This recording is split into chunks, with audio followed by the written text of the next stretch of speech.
Simon alongside me and Danny, and I'm delighted to say on the subject of boxing, few better than this fella, the trainer of Daniel Dubois. Don Charles joins us live in studio. Mr. Charles, it's been a while. How are you, sir? Everything's good. And how are you? Good. Great having you on board, Don. So much going on. Not least Fury against Usyk. Not least what your man Daniel Dubois is going to be up to in Riyadh, Saudi Arabia in February. Because February the 22nd, we know the card was announced yesterday. And Daniel Dubois, who recently did that colossal job on Anthony Joshua, goes in against Joseph Parker. We see Beterbiev going against Bivol again. Elsewhere, Zhang will take on Caballel. Boatse takes on Smith. But of course, your man Daniel Dubois goes in against Parker. How did you feel about that, Don, when you learnt that that was the matchup? Yeah, obviously, every fight at this level, it's a serious fight. It had to be somebody highly ranked, and Parker is a good fight for Daniel, and delighted. You thought yesterday, Simon, when we spoke about this, oh yeah, Dubois against Parker, yeah, we'll have some of that. Did you not? I think it's a great fight. I think Joseph deserves that fight. I think if you go down the order of merit, I don't think it was right for Anthony Joshua to get another tilt. It might be right financially, and I understand that, but Anthony Joshua had his time. He was the one that was walking into the ring to be anointed, and he was knocked out by Daniel Dubois. He wasn't the champion. Daniel Dubois was the champion. So the only reason he gets a rematch is because he's Anthony Joshua. So Joseph Parker fully deserves this, and it's a great fight. Joseph Parker's in great form. But this is probably a new version of Daniel Dubois. This is the heavyweight champion of the world, not just in people's eyes. This is the bona fide heavyweight champion of the world. We jumped the gun somewhat, Don. We got in touch with your fighter, Daniel Dubois, yesterday, and he's thrilled about it. Have a listen. I think I've got to just go right through and be better at everything, better in every department, in every department. Speed, youth, energy, power, everything. I've got to bring it. He's an experienced veteran of the game, so I've got to just essentially just break him down and, finish him off. Finish him off. How different a challenge is Joseph Parker to Anthony Joshua, to your man Daniel? Well, every fighter, Joseph Parker is very experienced, like Daniel alluded there. Very experienced. He brings a lot to the table. He's got good IQ. In terms of what's the difference between himself, Parker, and that of Joshua, the dangers they possess, they're all heavyweights, okay? And every heavyweight can punch.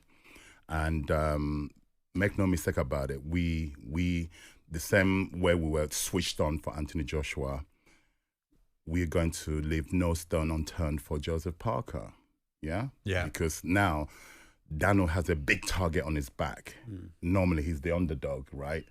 We're going into, I don't know what the bookies are going to make it. So we are aware of that it's all very well, it's hard to win the title, it's harder to keep the title. We're aware of that. And the fighter is aware of it because the team we have was a very, very solid team. Does Daniel still have his feet very much on the ground, Don? Because everybody was absolutely amazed at the way he dispatched Anthony Joshua.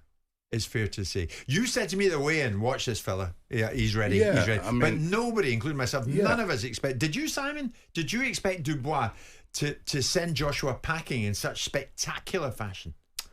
No, I didn't.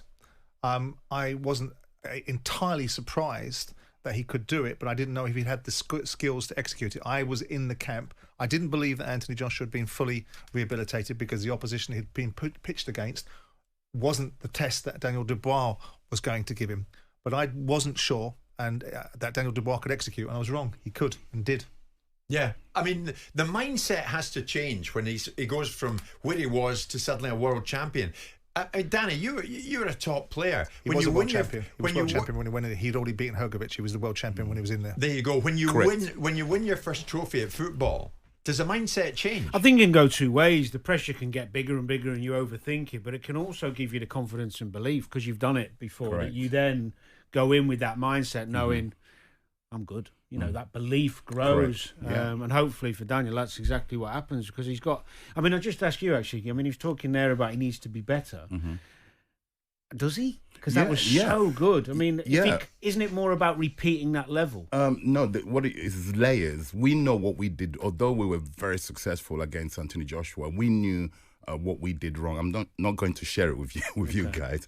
We knew it didn't look like he did much. Well, from a training point of view, with our eyes, we know what we did wrong. The areas we need to correct those areas, because the opposition, like Parker's team, will be looking at that. And Andy Lee, whom I respect highly as a coach, attention to detail. He'll be spotting certain things, and we have to make sure that the areas that I believe the few mistakes we made, we have to rectify them going into the Parker fight and build another layer. And I've been telling people that Daniel Dubois, when I got him, my discovery whilst working with Daniel, I realized this kid has only been operating something like 45% capacity of his capability or ability, and we bolted him for the Joshua fight. He probably raised it to 60%. That's what you're seeing there, and there's more layers to go on top of from what we're doing with him. Do you think, Don, that Parker would exploit any mistake on Daniel's part? Most definitely, more effectively than Joshua might have. Most definitely, because Parker has got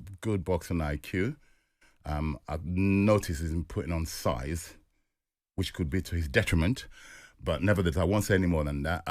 So, yeah, he's a very, to be taken, we take everyone serious. We definitely take Joseph Parker serious, very serious. Are you surprised when you think 4 years ago, at the end of November, turned December, Simon, you and I were there, Daniel Dubois lost to Joe Joyce, took a knee in round 10 and had that damage to his eye. I mean, in 4 years, he's gone from, wow, don't know where he's going to go after that, to this. Yeah, I mean, I always am a strong believer in destiny. It's written. When it's written, then you're going to have your adversities on the way, your bumps, your hurdles. You fall over a hurdle. What do you do? Stay down, you get up. Can I still win this race? Yes, I can. You carry on hurdling. So that's basically what his destiny has already been written.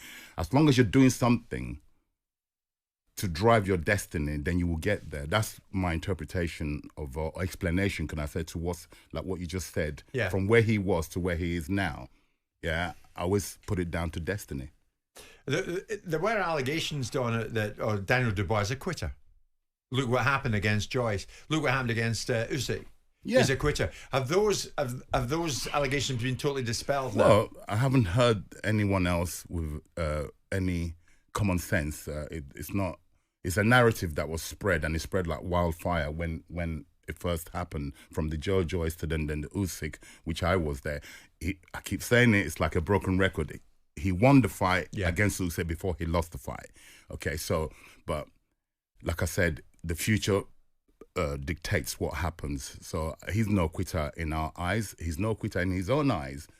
Okay, I think the general public, like I said, is a narrative that was spread by established fighters. To my disappointment, these are established, retired fighters put out that narrative, and the general public jumped on it. Was it a false narrative, Don? Well, most definitely, it's apparent now, isn't it?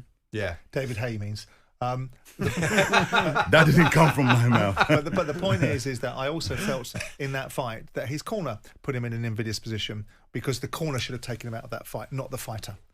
The fighter had to protect himself. So by him taking the knee in the corner or in the middle of the ring to stop himself from any more damage should have been avoided. It should have been the corner going, listen, we can't go on with this any further. We're going to take you out. And then maybe some of that narrative would have been suppressed. I think the real turning point for Daniel, this was a kid that was written about in the most glowing terms 4 or 5 years ago in terms of where he was going and what he was going to do.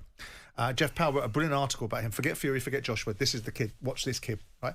I think the change in him was the J.R. Miller fight, and in the mid rounds where he has to bite down on the gum. I think he should beat J.R. Miller, but there was a moment in that fight where he had to show something different and had to power through either the psychological or physical challenges that he was having, and he did.